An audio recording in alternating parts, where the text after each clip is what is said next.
Poetic Justice again, and video today, and I'll probably be making these videos all in one day, but anyhow, uh, that I guess, yeah, not a lot of people are gonna agree with, but basically the idea is to separate the map into, if you want to build proper infrastructure, a commercial area and a residential area.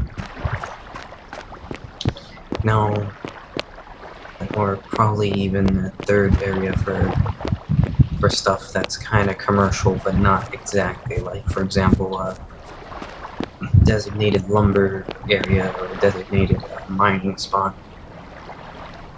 This is good because of one thing, and that is because people like to grief each other or attack each other. Roads off with dirt, etc. in front of their house. In a highly dense commercial area, for example, if you could take these claim flags, and if I was to claim some land here so that I could put a shop up or whatnot, and I claim this entire area with, or a lot of people claim very close spaces, impossible for somebody to just block me off by claiming a spot and putting dirt, because all around me are other people who claimed. So essentially,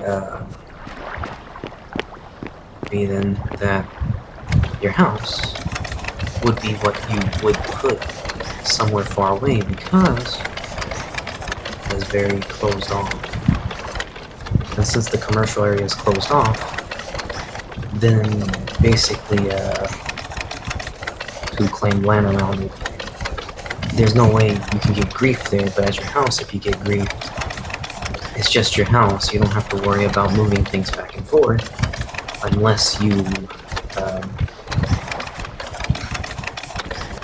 put stuff there that you needed to having a contractor or somebody's contracting for you to fix your house into a nicer tier.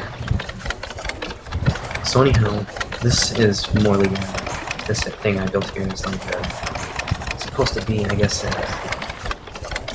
a residential area-ish kind of thing, but not really. It's not really. And by residential area, I mean like a closed space where everybody claimed right next to each other. An actual, everybody's spaced out and they have their house on their own land with a lot of land. And of course, if you do it that way, then you have to have a public area where people can station at so that nobody buries their wagon and then glitches their wagon in space by putting dirt on it and things like that.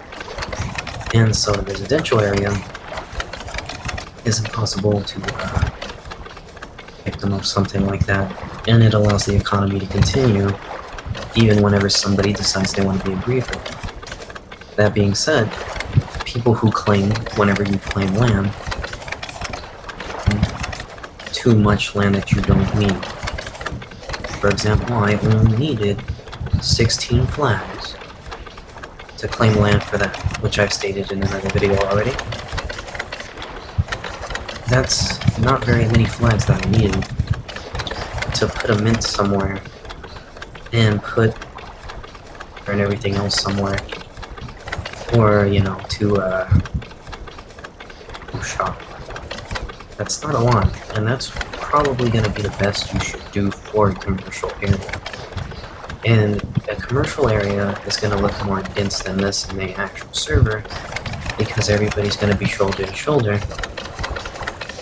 I don't know, but why they claim tiny amounts of land and then build a very tiny thing on it. That's not too commercial, but I mean, it's you can't make an auto shop. Kind of what you're gonna have to do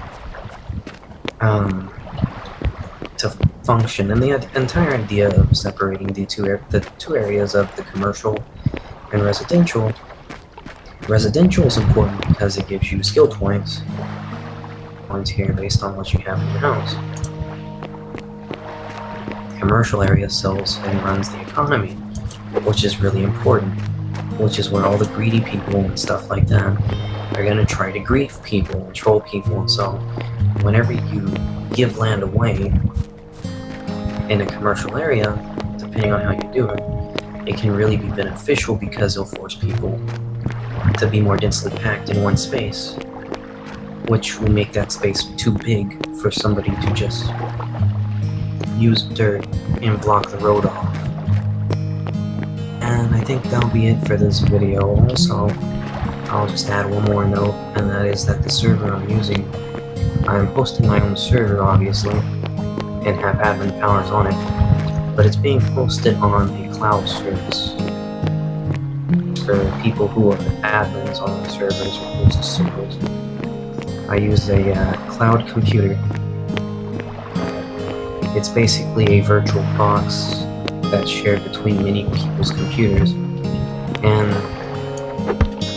the thing that's good about that is that if somebody tries to DDoS attack you, meaning they try to shut your server down because they're competitive, or because you banned them from the server or whatever it is, which happens, then all you have to do is, I don't know, get a cloud service or something, and it costs a lot of money, so you might not really want to do that, but it basically makes your server very difficult to DDoS, and, you know, nobody actually is going to come to the server. It's named temporary server, so I'm not too worried about somebody discovering my server. It's kind of tutorial videos. However, that being said, I guess I'll leave this this video on a final note, and that is that if you do a industrial area as well, which is like a designated mine, it should be like a public thing where everybody uses the same area to just strip mine, and it shouldn't really be kept private or anybody allowed to claim it. If you actually do that, it should be whenever there's a world leader or somebody big in charge, and the industrial area should be used to control lumber, you know, maybe some farmland, because it really makes things flow a lot better and regulates things a lot more so that everything doesn't look too ugly, as well as the commercial and housing area being different. Thank you for watching.